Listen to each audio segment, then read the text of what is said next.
Wieżowiec The Bridge, zlokalizowany przy Placu Europejskim w centrum Warszawy, jest jednym z najnowszych projektów wysokościowych w stolicy.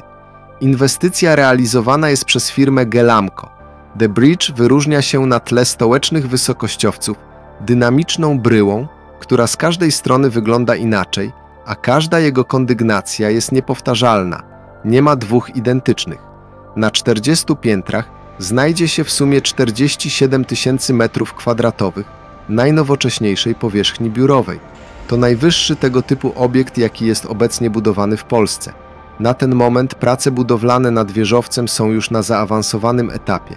Wieżowiec w kwietniu 2024 roku osiągnął swoją docelową wysokość, która wynosi 174. Obecnie trwają prace wykończeniowe.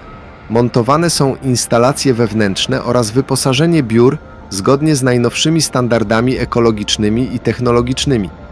Planowane jest także wykończenie przestrzeni wspólnych, w tym lobby z antresolą, w najwyższym miejscu sięgające aż 18 metrów, które łączy nowy wieżowiec z historycznym budynkiem Belony.